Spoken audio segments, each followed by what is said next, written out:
Hello friends, बहुत बहुत स्वागत है हमारे टेरेस गार्डन में।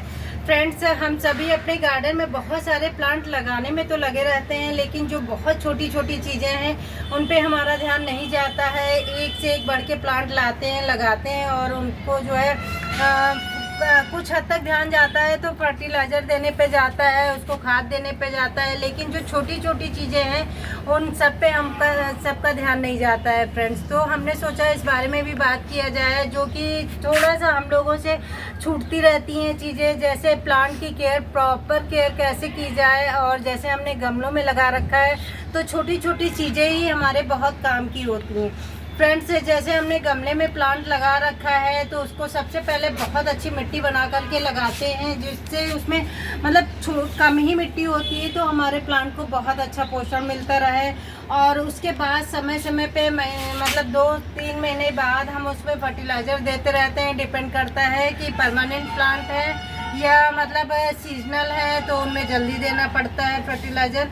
तो फ्रेंड्स, जो परमानेंट है उन्हें तो 3 से 4 महीने में हम एक बार फर्टिलाइज़र तो देते ही देते हैं। और मतलब जैसे कि बहुत सारे ऐसे प्लांट हैं जैसे हमारे गमलों में लगे हुए हैं, जो सबसे ज़रूरी चीज़ छूट जाती है वो है हमारे प्लांट में। जैसे बारिश के सीज़न में इस तरह से घास बहुत उगाती है, आप देख सकते हैं बहुत सारी घास उगना शुरू हो गई है। जैसे जैसे बारिश होती जा रही है हमारे गमलों की मिट्टी में बहुत सारे ये अननेसेसरी प्लांट उगाए हैं, जो हमारे प्लांट, जो मेन प्लांट है जिसे हमने लगाया है, उस प्लांट की पूरी एनर्जी यही उगी हुई घास ले लेती है।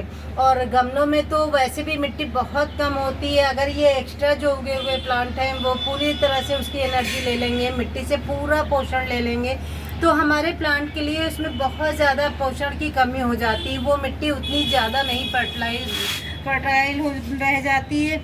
तो आप देख सकते हैं किस कदर सारे गमलों में ये निकली है घास, और बारिश होती जा रही है और बहुत ज़्यादा मात्रा में निकलती जा रही है। तो फ्रेंड्स, इसे हटाना ना भूलें, क्योंकि ये हमारे प्लांट पे पूरी तरह से एक तो हावी हो जाती है, ऊपर से मिट्टी से पूरी एनर्जी भी ले लेती है। तो इसे हटाना बारिश में आसान भी बहुत है, जिस कदर निकलती है उतना ही आसानी से निकल भी जाती है।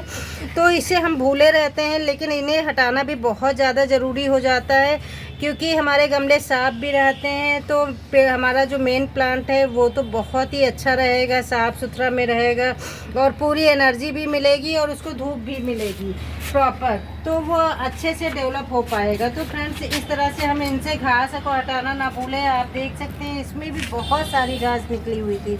वैसे बारिश में इतनी ज़्यादा घास निकलती, ग्रीनरी तो अच्छी लगती ही है, लेकिन जो हम प्लांट लगाए होते हैं उसको जो है थोड़ा सा ये जंगली घास उगी हुई दबा देती है, थोड़ा सा उसकी ग्रोथ को रोकती है। तो इस तरह से हम इस घास को हटाना ना भूलें। देख सकते हैं कितनी आसानी से निकल गई।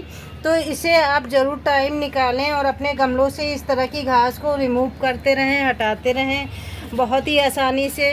और दूसरा ज़रूरी काम हो जाता है फ्रेंड्स, अपने गमलों की जो है गुड़ाई करना। बारिश में जब हम गुड़ाई करते रहते हैं तो इसकी मिट्टी सूखती रहती है और हमारा प्लांट को जो है बहुत मतलब मिट्टी भी अच्छे से सूखती है और हमारे प्लांट की रूट्स को जो है ऑक्सीजन भी बहुत अच्छे से मिलती है।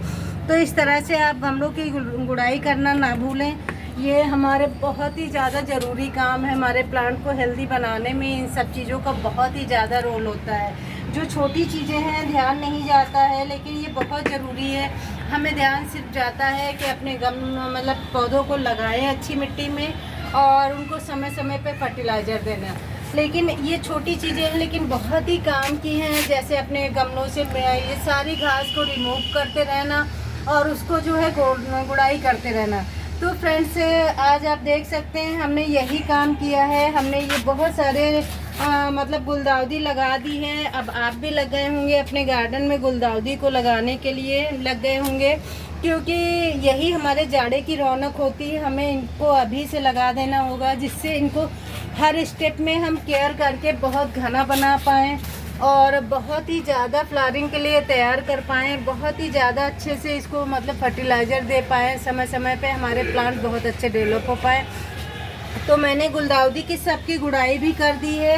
और गुड़ाई करने के साथ साथ फ्रेंड्स, हमने इसमें वर्मी कंपोस्ट अपने सारे पौधों में डाल दिया है।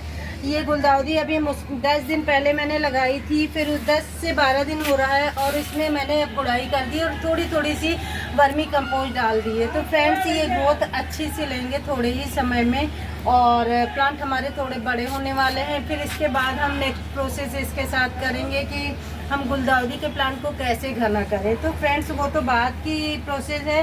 हम ये छोटी छोटी बेसिक्स पे बात कर रहे थे कि घास को हटाना ना भूलें और सारे गमलों से घास हटाने के बाद उनकी गुड़ाई ज़रूर करें और एक्स्ट्रा प्लांट को हटाते रहें। गुड़ाई से मिट्टी सूखती रहेगी, प्लांट बहुत अच्छा रहेगा। इस तरह से हम ख्याल रख सकते हैं अपने पौधों का। और फ्रेंड्स ये भी ध्यान रखें कि पौधों को प्रॉपर धूप में रखें, क्योंकि अभी तो धूप ऐसी है जो नुकसान नहीं करती है, तो हम धूप में ही रखें तो ज़्यादा अच्छी ग्रोथ हो पाएगी पौधों की। और कम से कम एक टाइम की धूप ज़रूर लगे, चाहे मॉर्निंग शिफ्ट की सुबह से दोपहर तक या दोपहर से शाम की, कोई भी धूप लगे लेकिन हमारे प्लांट को प्रॉपर धूप मिले ज़रूर। तो इन सब चीज़ों का हम ध्यान रख सकते हैं। और बहुत ही ज़्यादा ऐसे देख सकते हैं हमारा ये मोरपंखी का प्लांट कितना घना, कितना खूबसूरत है। छोटी छोटी केयर की वजह से इतना प्यारा प्लांट डेवलप हुआ है और बहुत अच्छा लग रहा है और काफ़ी गुलदाउदी भी बहुत अच्छी डेवलप हो रही है। तो इस तरह से हम ख्याल रखते हैं फ्रेंड्स, प्रॉपर धूप में रखें। और पानी तो आजकल मिल ही रहा है, लेकिन जब बारिश नहीं हो रही है, कई दिन का गैप हो जाता है, तो आप पानी देना भी ना भूलें, ये भी ध्यान देना है। क्योंकि लगता है कि बारिश तो हो ही रही है, लेकिन 2 दिन अगर बारिश नहीं होती है तो गमले की मिट्टी फट से सूख जाती है। तो इस बात पे भी ध्यान देना ज़रूरी हो जाता है, क्योंकि हमें तो लगता है बारिश हो गई और हम पूरी तरह से फ्री हो जाते हैं और हमारे प्लांट सूखने लगते हैं। तो इस चीज़ का भी ध्यान रखना ज़रूरी है फ्रेंड्स। और इसमें जो है 2-3 महीने में एक बार ज़रूर फर्टिलाइज़र दें अपने पौधों को इतना बढ़िया लस ग्रीन बनाने के लिए, इतना अच्छा मतलब नेचुरल फर्टिलाइज़र दें। हमारा तो ये है कि जैसे वर्मी कंपोस्ट आप देख सकते हैं, गोबर की खाद दे सकते हैं, लीफ कंपोस्ट दे सकते हैं, ये काफ़ी अच्छे रहते हैं, ये आपके प्लांट को नुकसान नहीं करते हैं। तो फ्रेंड्स हम तो ये सब देते ही रहते हैं, तो इस तरह से आप ख्याल रख सकते हैं। और बारिश में और भी केयर ये है कि जो पौधे आपके बिल्कुल जंगली से हो गए हैं, बिल्कुल उनका कोई शेप नहीं है, उनको आप कटिंग भी कर सकते हैं। तो फ्रेंड्स ये छोटी छोटी केयर टिप्स हैं, इन्हें आप अपने प्लांट के साथ आजमा सकते हैं और अपने प्लांट को बहुत अच्छा शेप दे सकते हैं। एक्स्ट्रा घास हटा सकते हैं, उससे आपके प्लांट की बहुत अच्छी जो है ग्रोथ होगी। तो ये तमाम चीज़ें हैं आपके प्लांट को बहुत हरा भरा, घना और बहुत हेल्दी बनाने में, बहुत अच्छी फ्लावरिंग लाने में। फ्रेंड्स गुलदाउदी में मैंने ये सारी प्रोसेस कर दी है, तो फिर मैंने सोचा आपके साथ भी शेयर किया जाए। जो छोटी हुई चीज़ें होती हैं जिन पे मेरा ध्यान नहीं जाता हम सबका, तो मतलब उन सबको हम लोग ज़रूर करें, एक्स्ट्रा घास को ज़रूर हटाएं। बारिश में बहुत ही ज़्यादा निकल रही है, तो फ्रेंड्स ये भी काम बराबर करते रहना है हमें अपने प्लांट के साथ। तो फ्रेंड्स मिलते हैं नेक्स्ट वीडियो में। ऐसी छोटी छोटी टिप्स हैं लेकिन बहुत ही काम की हैं हमारे प्लांट को हेल्दी बनाने में। तो फ्रेंड्स लाते रहेंगे ऐसे प्यारे प्यारे से वीडियो जो आपको बहुत ही ज़्यादा हेल्प करे आपकी गार्डनिंग में। और thank you so much friends, आप हमारे चैनल को लाइक करना, सब्सक्राइब करना और शेयर करना। Thank you so much.